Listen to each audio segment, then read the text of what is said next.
Hi, my name is Ariana Shakaro, and this is my speech about standardized testing for my class Communications 107 at Post University. So, standardized testing. You, me, anybody that's watching this video has taken some form of standardized test, whether it's a state level test or a federally administered test to get into college. We've probably all taken it. Standardized testing was actually created by the Chinese about 4,000 years ago, give or take a couple of years. The idea was to make a test where everybody took it and it leveled out the playing field no matter where you came from or what you knew, what you didn't know. It would kind of set an equilibrium of where you should be.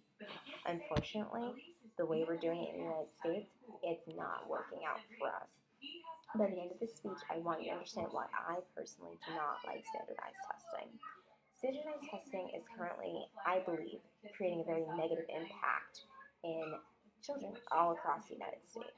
It doesn't accurately test children, for number one, in terms that it doesn't show how much knowledge has been obtained over a certain amount of time. So the test is almost useless if it can't accurately show results. It's also demographically unfair, and on top of it, it creates so much stress on students and teachers as well. So, in 2002, George W. Bush, as our late president, passed the NLCB, or better known as the No Child Left Behind Act, in 2002. The No Child Left Behind Act, again, another good idea. The idea was to put tests at certain places like third grade, fifth grade, sixth grade, so on, so forth, to kind of test how much knowledge a child has gained and try to figure out what does the school and the teachers and the students all need to work on together. According to standardized testing prosandcons.org, it's not working, and it's clearly shown in numbers. In 2002, when this act was enacted for us, the United States was ranked number 18 against every other country in the world. As of last year, we actually fell to number 31. That's a big drop down. So obviously, by just those numbers alone, you can see there's something just not working for us. Also, with the standardized testing, SATs are what I took to get into college. It was a kind of a calibrating test to see how smart you were. If you scored a 1500, you were decent. You weren't a genius, but I guess you learned something. It's a pretty hard grade to achieve. Last year, 3 million children took the SATs, and only 384 got a perfect score. That's heart-wrenching because that's not even 10% of the people that took that test. Also with it, according to ColumbiaEDU.com, standardized testing is not accurate. It doesn't actually showcase how a child learns or how much knowledge they have because the test is only geared towards one kind of learner. There are actually 7 kinds of learners, but the main 3 that we all probably know are visual, means you see and you learn from what you're seeing. Auditory, which means you hear and you can obtain knowledge through your ears. And kinesthetic, which I personally am, which means I need to physically do something to kind of understand how I'm learning or take in information. Obviously, sitting, reading a paper, answering, filling bubbles in, it's not working for the majority of students. On average, most students are kinesthetic learners, and the way that we implement standardized testing is in no way, shape, or form kinesthetic. Not only is it unfair like that, but demographically, the test is totally unfair. For example, according to Social Security Administration, Connecticut has the highest per capita income in the United States, meaning Connecticut receives, the people that live in Connecticut make the most money in the country. Obviously, most of New England has a high per capita rate, including Connecticut, Massachusetts, Rhode Island, Vermont, and New Hampshire. That's just a little region that everyone kind of knows. According to the Washington Post, they say depending on how much money your parents make, your race, and the education level achieved by the parent can drastically change the outcome of the children's outcomes on the test. For example, currently I live in Connecticut. Like I said before, Connecticut has the highest per capita income. which means we honestly do have more money to pump in our economy, more so than somebody in Philadelphia, Pennsylvania. The idea is there are more Caucasian people that live in Connecticut. They also have a high per capita, again, more money pumped in the system. And some, not all, but it's a higher rate in Connecticut versus Pennsylvania with parents that have achieved at least a bachelor's degree.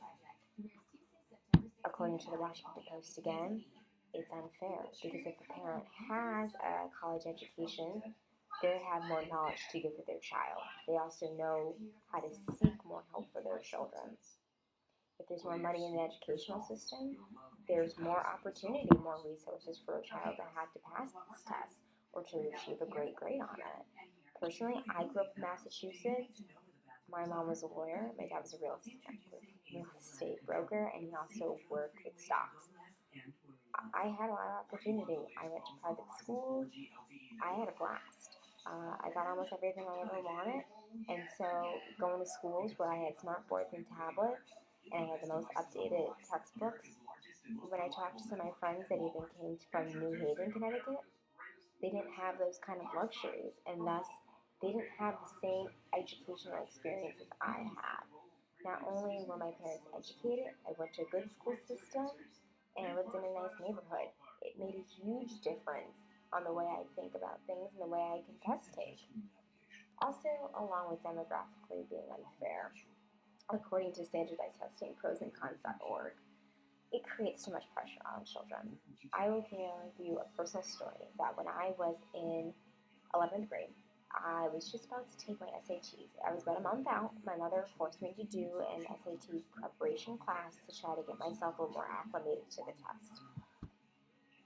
A lot of the kids that I took this SAT prep test for, they were actually taking Adderall. And Adderall is actually known for ADHD kids. These children have attention deficit disorders, which means they are kind of scrambling around and they don't know how to focus. Adderall is a drug that kind of helps focus you in, kind of key you in, keep you a little bit more mellow, obtain more. A lot of normal children that do not have this problem would take Adderall to try to cram as much information in because there was so much pressure to get the best possible grade on this exam as I could. Not only that, but teachers have also complained of many problems that they feel about the test.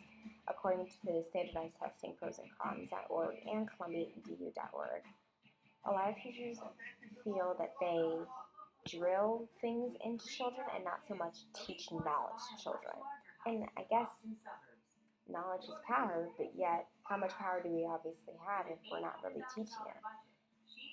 Teachers feel like they're not teaching much to kids. They feel like it's just test-taking ideas, how to come to the right conclusion for a multiple choice question, how to eliminate things. Test-taking strategies take a lot more time out of standard student's day than to actually learn something useful in life.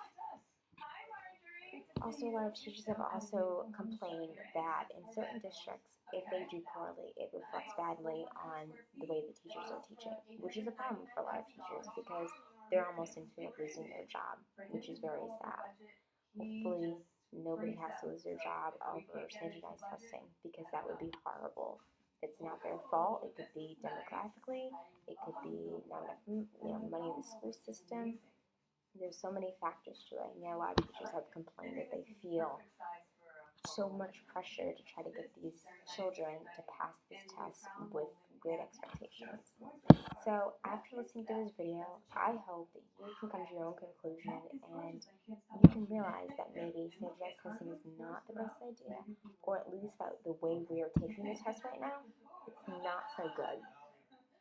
I hope you guys enjoyed this video. Thank y'all so much.